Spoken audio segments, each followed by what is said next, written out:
अब इस एपिसोड में मैंने एक चीज गौर करी है कि पूरे एपिसोड में कहीं भी ये कंफर्मेशन नहीं दिखाया गया है कि V1 का होमलैंडर पे क्या इम्पैक्ट हुआ है, क्या वो सही से वर्क किया या नहीं, क्या होमलैंडर स्ट्रांग हुआ, इमॉर्टल हुआ, which is still a question. तो फाइनली हम आ चुके हैं द बॉयज सीजन 5 के सेकंड लास्ट एपिसोड में, जो आई थॉट एक केओटिक फाइनल एपिसोड को सेटअप करेगा। ऑल्दो जो पेसिंग चल रही है फिलहाल, कंसिडरिंग कि ये सेकंड लास्ट एपिसोड था, I think we might be heading towards a finale जो हमारी एक्सपेक्टेशन से अलग हो सकता है। अच्छा या बुरा नहीं कह रहा, एक्सपेक्टेशन से अलग हो सकता है। See as an episode it was good, लेकिन as a second last episode of the finale ये थोड़ा हल्का पड़ गया, but still a lot to discuss। तो आज की वीडियो में डिस्कस करेंगे सोल्जर बॉय की फेट क्या होगी, होमलैंडर के ऊपर V1 का क्या इम्पैक्ट हुआ है, क्या एंड में किमिको वाला एक्सपेरिमेंट वर्क कर गया, और रायन कहां है, जेन वी वालों का क्या होगा। काफी सारी डिटेल्स और काफी सारे प्रेडिक्शंस अपकमिंग एपिसोड्स को लेकर सबके ऊपर बात करेंगे आज की इस वीडियो में। Stay tuned.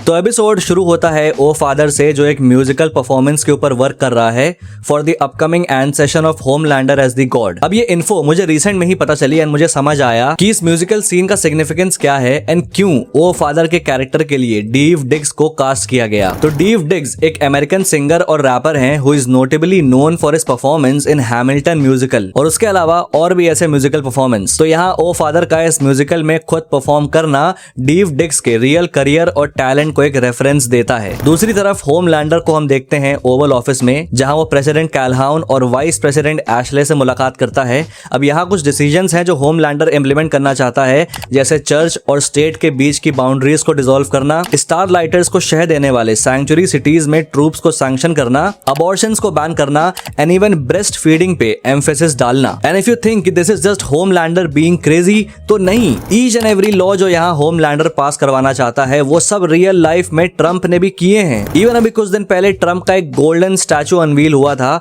Which was similar to Homelander golden statue, जो रियल इवेंट से पहले शो में दिखाया गया। आई मीन एरिक क्रिप्के के पास श्योरली कोई टाइम मशीन तो है। इतना ही नहीं, होमलैंडर कांग्रेस को भी अबॉलिश करने को कहता है। नहीं, राहुल गांधी वाला नहीं, यूएस कांग्रेस एक लेजिस्लेटिव बॉडी है अमेरिका की जो अमेरिकन लॉज को फॉर्म करती है, एंड होमलैंडर का इसको अबॉलिश करने की डिमांड रखना ये इंप्लाई करता है कि इस पॉइंट पे वो फुल डिक्टेटर मोड पे जा चुका है। ऑब्वियसली वो इमॉर्टल है, पावरफुल है, he can do whatever he want, and एक लॉ मेकिंग बॉडी जो कि उसके एक्शंस को डिसाइड करे is the last thing that he wants। जो अभी इसी सीन में आगे और समझ आता है जब होमलैंडर प्रेसिडेंट कैलहाउन को मार डालता है, जहां वो एशले को यूज करता है कैलहाउन का माइंड रीड करने के लिए कि क्या सच में वो होमलैंडर का ट्रू बिलीवर है या नहीं, which is not the case, क्योंकि वो होमलैंडर को एक साइको समझता है। So if you don't believe in Homelander, You die। Although फायरक्रैकर तो बिलीव करती थी। You know what? अगर होमलैंडर को तुमको मारना है तो वो मारेगा, बाकी सब तो बहाने हैं, क्योंकि वैसे भी कैलहाउन तो सिर्फ एक पपेट था। Homelander was actually the one जो स्ट्रिंग्स पुल कर रहा था। बट अब इस पॉइंट पे होमलैंडर किसी ऐसे को बर्दाश्त नहीं कर सकता जो उसके थॉट प्रोसेस के अगेंस्ट हो। अब उसे सब फुल कंट्रोल में चाहिए। एशले का भी यहाँ हमें एक इंटरेस्टिंग मोमेंट देखने को मिलता है, जहाँ वी रियलाइज कि उसके और बैशले में कितना डिफरेंस है। यहाँ जब होमलैंडर बैशले से कैलहाउन के थॉट्स पूछता है तो वो बताने में हिचकिचाती है, बिकॉज उसे पता है कि ये जानने के बाद होमलैंडर कैलहाउन को मार देगा। बट एशले चुप नहीं रहती और सब बताती है, बिकॉज उसे पता है कि आइदर वो कैलहाउन को बचा ले या खुद को। एंड कैलहाउन की मौत से वो प्रेसिडेंट की कुर्सी पे बैठ जाएगी, जिसको लेकर आगे एशले और बैशले में आर्ग्यूमेंट भी होता है, जहां बैशले कहती है कि वो अब ये और नहीं कर सकती क्योंकि वो एशले जैसी नहीं है, क्योंकि Ashley is all about survival और टॉप पे पहुंचना, जिसके लिए उसने काफी काले काम किए हैं। वार्ड के ह्यूमन राइट्स अब्यूजेस को कवर अप करना, कैमरन कॉलमैन को फ्रेम करवाना एंड इवन फ्रीडम कैंप जैसी चीजों के इम्प्लीमेंटेशन में भी इसका एक इंपॉर्टेंट रोल था। उसके लिए सही गलत कुछ नहीं, बस जिंदा रहना और आगे बढ़ना है। शी हैज नो चॉइस, अब एज अ विक्टिम या डर के सही, लेकिन काम उसने गलत किए। बट बैशले के अकॉर्डिंग उसके पास हमेशा चॉइस थी, एंड अब वो एशले के साथ ये कंटिन्यू नहीं कर सकती, जिसके रिजल्ट में बैशले अपना सारा कम्युनिकेशन एशले से कट कर देती है, विच मीन्स अब एशले बैशले को नहीं सुन सकती। अब बहुत लोगों को ये समझ नहीं आ रहा कि how huge this can be. One of the reasons की होमलैंडर एशले को अपने साथ रखता है वो है उसकी एबिलिटी माइंड रीड करने की। एंड ये मैंने ऑलरेडी बताया था कि एशले डायरेक्टली माइंड रीड नहीं करती, बैशले रीड करती है एंड देन वो चीज वो एशले को रिले करती है। एंड ये चीज 5th एपिसोड में प्रूव भी हुई जब एशले को V1 के बारे में नहीं पता होता है बट बैशले को पता होता है। बट अब सिंस बैशले शांत हो गई है तो व्हाट इफ होमलैंडर एशले से माइंड रीड करने को कहे एंड बैशले एशले को कुछ ना बताए, एंड इस तरह से एशले की यूजेबिलिटी होमलैंडर के लिए खत्म हो जाए, एंड एशले का ये सारा सपना to move on the top, president बनने का का सपना सब खत्म, जस्ट अ थ्योरी। फिर उसके बाद फाइनली एंट्री होती है जेन वी के मरी मुरो और जॉर्डन ली की, and I am kind disappointed कि इतना सेटअप जो जेन वी और मरी को लेकर हुआ था वो अब तक पे ऑफ नहीं कर रहा। इवन एमएम भी इस चीज को मेंशन करता है।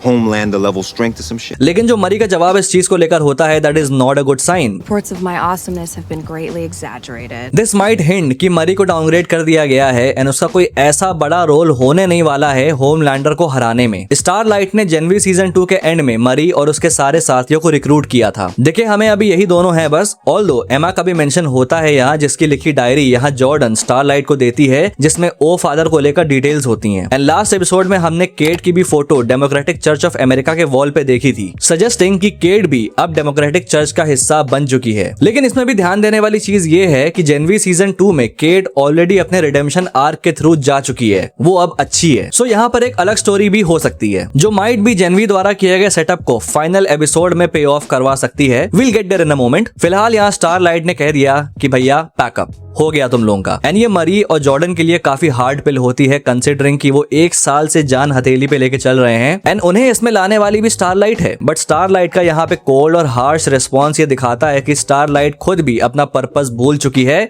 कि वो लोगों की हेल्प करना क्यों चाहती थी। This might be related to the fact कि उसके वॉच में कितने लोग मरे हैं एंड उसे इसका गिल्ट है एंड माइट भी इस चीज ने उसको मेंटली इफेक्ट किया है। ये चीज टाई इन होती है आगे इस सीन में जहाँ अगेन स्टारलाइट कहती है What is the point of saving people if they don't want to be saved? जिसके रिस्पॉन्स में एमएम उसे अपने बचपन का एक किस्सा सुनाता है कि कैसे उसने एक घायल पिजन को अपने पास रखा और ट्रीट किया। भले ही उसके लोकेलिटी में जो लड़के थे उन्होंने उसका मजाक बनाया, बट एंड में जब वो पिजन ठीक होके उड़ गया तो it was all worth it. And यही उनकी रियलिटी है, giving a shit in a world where nobody gives a shit. And I think ये स्पीच स्टारलाइट को इन्फ्लुएंस करती है एंड वो फिर से मरी और जॉर्डन के पास जाती है उनसे हेल्प लेने, इंडिकेटिंग कि अभी इनका रोल खत्म नहीं हुआ है इस सीरीज में। ऑल्सो हमें एमएम यानी मदर्स मिल्क के नाम का ओरिजिन्स फाइनली मिलता है, जो कि उन्हीं लड़कों ने उसका नाम रखा होता है जो उसका मजाक उड़ा रहे होते हैं पिजन को ट्रीट करने के लिए, which is very normal and simple compared to the comic origin जहां पे एमएम के नाम का ओरिजिन काफी ज्यादा डिफरेंट और डिस्टर्बिंग था। कॉमिक्स में जब एमएम अपनी माँ के पेट में होता है तो उसकी माँ कंपाउंड वी से एक्सपोज हो जाती है, जिसकी वजह से एमएम एक डिपेंडेंसी के साथ पैदा होता है अपनी माँ के ब्रेस्ट मिल्क के। यस, इवन बड़े होने के बाद भी एमएम को पीरियोडिकली अपनी माँ के ब्रेस्ट मिल्क के डोजेस चाहिए होते हैं ताकि उसके अंदर स्ट्रेंथ रहे और वो जिंदा रहे, एंड इसीलिए उसका नाम मदर्स मिल्क पड़ जाता है। And I am actually glad कि उसके नाम के ओरिजिन्स को शो में इतना सिंपल कर दिया गया, as if the show was not fucked up already. I mean क्या था ये भाई, कसम से क्या जरूरत थी इसकी, क्यों था ये? भाड़ में जाओ एरिक क्रिप के, मुझे लिटरली घिन आई है सीन पे। फिलहाल यहाँ आते हैं हम बॉयज के हाइडआउट पे, जहाँ मेरी एक और थ्योरी सही साबित होती है। जैसा मैंने पिछले 2 वीडियो में पॉइंट आउट किया था कि बुचर एक ऐसी मशीन बना रहा है जो सोल्जर बॉय के रेडिएशन को रिक्रिएट कर सके, एंड इट टर्न्स आउट ऐसा ही हो रहा है, बस एक एडिशन के साथ। वो ये रेडिएशन पावर्स केमिको के अंदर डेवलप करना चाहते हैं ताकि वो होमलैंडर को डी पावर कर सके। अब यहाँ पर एक प्रॉब्लम ये है कि सोल्जर बॉय के ऊपर अराउंड 10 साल तक रशियंस ने एक्सपेरिमेंट किए थे, तब जाके सोल्जर बॉय के अंदर ये रेडिएशन पावर्स आई, बट यहाँ इतना वक्त नहीं है। एंड यहीं पे काम आएगी सिस्टर सेज, जो अपेरेंटली अपने अलग ही डिप्रेशन में है क्योंकि लास्ट एपिसोड में उसका प्लान फेल हो गया। ये भी मैंने लास्ट वीडियो में पॉइंट आउट किया था कि सिस्टर सेज ने सब कुछ कैलकुलेट और प्लान कर लिया, लेकिन उसने इमोशन ऑफ लव को कंसिडर नहीं किया। उसे लगा सोल्जर बॉय होमलैंडर को V1 नहीं देगा, but it was his love for Clara जिसने उसके डिसीजन को चेंज किया, जो कि सेज प्रेडिक्ट नहीं कर पाई क्योंकि वो इमोशनली नहीं सोचती। But at this moment Frenchie को उसकी जरूरत है उनके एक्सपेरिमेंट में ताकि कुछ गड़बड़ ना हो और किमिको मारी ना जाए, but sister Sage is not up to it. उसे अपनी हार बर्दाश्त नहीं। इवन वो ये भी स्टेट करती है कि उसे लव से नफरत है क्योंकि ये लोगों को अनप्रेडिक्टेबल बनाता है, बट फ्रेंची उसे समझाता है कि लव इज नॉट समथिंग जिससे सेज को नफरत करनी चाहिए। लव का अनप्रेडिक्टेबल नेचर ही उसे ब्यूटीफुल बनाता है। वो सेज से पूछता भी है कि क्या उसने कभी लव को एक्सपीरियंस नहीं किया, और सेज अपने पिलो को देखती है जिसमें उसकी और उसके ग्रैंडमा की फोटो होती है। सेज की पावर है सुपर इंटेलिजेंस, लेकिन उसकी ये पावर उसके माँ बाप को नहीं पसंद आई थी, जिसकी वजह से वो उसको रिजेंट करते थे। एंड में वो अपने ग्रैंड मदर के साथ रहने लगी जिसने उसको अनकंडीशनल लव दिया, उसको पाला पोसा। एंड आई थिंक यही रीजन बना कि सेज कंपेल हो गई फ्रेंची की हेल्प करने के लिए। कैसे? क्योंकि यहाँ फ्रेंची ने कहा कि वो किमिको को लूज नहीं कर सकता, एंड सेज भी अपनी ग्रैंडमा से प्यार करती थी। इसीलिए जब उन्हें कैंसर हुआ तो सेज ने कैंसर का क्योर निकाला, जिसका फार्मा कंपनीज ने मजाक बनाया, एंड इवेंचुअली सेज ने उस इकलौते इंसान को खो दिया जो उसको प्यार करती थी। तो सेज को यहाँ एहसास हुआ कि अब वो खुद एक रीजन बन सकती है कि कोई और अपने लव्ड वन को ना खोए। इधर दूसरी तरफ डीप को भी बर्खास्त कर दिया गया क्योंकि अब होमलैंडर द 7 को भी अबॉलिश कर रहा है। See as I said, Homelander को किसी की जरूरत नहीं है, उसको सारा कंट्रोल अपने हाथ में चाहिए। ऑल्दो 7 में कुछ ऐसा बचा था नहीं, बट ठीक है। डीप के लिए ये काफी डेवास्टेटिंग होता है, स्पेशली ये जानते हुए कि होमलैंडर के प्रति उसके लॉयल्टी का इनाम उसे मिला। Wishing you all the best. Also deep के पास 7 के अलावा कुछ है भी नहीं, तो उसके लिए ये बड़ा झटका है। डीप इस चीज का शोक मनाता है जहां उसकी मुलाकात जैंडर से होती है, वो सेम हैमरहेड शार्क जो उसे ए ट्रेन के हाइडआउट पे लेकर आया था फर्स्ट एपिसोड में, जो उसे बताता है कि अगर डीप ने समुद्र को टच भी किया तो सारे सी क्रिएचर्स उसको मार डालेंगे। एंड इसके पीछे का रीजन है वो ऑयल स्पिल जो किया तो एक्चुअली नॉयर ने था, लेकिन सारे सी क्रिएचर्स को लगता है कि उसमें डीप का हाथ है। एंड टेक्निकली था तो, बिकॉज डीप ने ही वो पीएसए शूट किया था जिसमें उसने ये झूठ कहा कि ये पाइपलाइन सेफ है। एनीवे, डीप अपना घर का रहा न घाट का, एंड समुद्र में मारे जाने के डर से उसने एक डूबते हुए आदमी को भी नहीं बचाया एंड वहां से खिसक गया, जो कि रिकॉर्ड भी हो गया। सो आइदर डीप एंड में डेस्परेशन में आके कुछ ऐसा कर जाएगा जिससे कि वो मारा जाएगा। एंड जिस तरह से कैरेक्टर आर्क सेटअप है, I believe starlight will be the one जो डीप को मारे, या फिर वो सिंपली एक एम्बैरेसमेंट बन के अपनी बाकी लाइफ बिताएगा। Anyway, I think he got what he deserved. एक और ट्रैजिक चीज होती है इस एपिसोड में, वो है होमलैंडर का सोल्जर बॉय को चोक कर देना और उसे क्रायो में वापस से बंद कर देना। First of all, disappointed in the way कि इतनी आसानी से सोल्जर बॉय होमलैंडर द्वारा सबड्यू हो गया। Like come on. That's just lazy writing. Although अगर बात करें होमलैंडर का ऐसा करने के पीछे की वजह पे, तो जब सोल्जर बॉय ने होमलैंडर को V1 दिया तो होमलैंडर को लगा कि ये उसके और उसके पिता के रिलेशनशिप के लिए एक रिडेम्पशन पॉइंट है। इवन देखो, होमलैंडर जो अपने ऊपर बेस्ड एक थीम पार्क टाइप कुछ प्लान कर रहा है, उसमें एक सेपरेट पोर्शन वो सोल्जर बॉय के नाम का भी प्लान करता है। सो जो भी कहो, होमलैंडर अपने पिता को मानता तो है, but apparently soldier boy in सबसे दूर जाना चाहता है, बस नशा और अय्याशी करके पड़ा रहना चाहता है। इवन वो होमलैंडर से कहता है कि वो इस गलत फहमी में ना रहे कि ये कोई बंधन तो प्यार का बंधन वाला चोचला होने वाला है। उसने होमलैंडर को V1 दिया क्लैरा की वजह से, ना कि उसके अंदर के पिता का प्यार जाग गया इसलिए। And to make things worse, वो ये तक कह देता है होमलैंडर से कि तुम कोई गॉड नहीं हो, कोई एंजल तुम्हारे पास नहीं आया, ये सब बस तुम्हारा एक वेट ड्रीम है। एंड ये चीज यहाँ खत्म होनी थी। सोल्जर बॉय ने गुड लक कहा और वो यहाँ से चला जाता, but at this moment Homelander अपने एक इमोशनल आउटबर्स्ट में था। उसके पिता उसको अबैंडन करने वाले हैं, ठीक उसी तरह से जैसे उसकी जिंदगी में हर इंसान ने किया, बट इस बार Homelander won't let it go. वो अपने पिता को ऐसे क्रायो में रखना मंजूर करेगा rather than being without him. इधर बुचर, ह्यूई, स्टारलाइट और वॉट स्टूडियोज को इन्फिल्ट्रेट करते हैं ओ फादर को कैप्चर करने के लिए, but in an unexpected turn off events वहां पे साइकिक्स भी प्रेजेंट होते हैं, जिसमें से एक साइकिक साइनैप्स बुचर और ह्यूई को सेंस करके उन्हें पकड़ भी लेता है। लास्ट एपिसोड में मैंने पॉइंट आउट किया भी था कि डेमोक्रेटिक चर्च ऑफ अमेरिका के वॉल पे ढेर सारे साइकिक्स की फोटो लगी है, क्योंकि ये होमलैंडर के प्लान के लिए एसेंशियल हैं। इनके इस्तेमाल से होमलैंडर जान सकता है कि भाई कौन ट्रू बिलीवर है और कौन नहीं है, जो एग्जैक्टली यहाँ भी होता है। 30 होमलैंडर फैंस को एक टेस्ट स्क्रीनिंग के लिए सेलेक्ट किया जाता है, होमलैंडर के एंसेशन को लेकर एक एड या शॉर्ट फिल्म टाइप को दिखाने के लिए।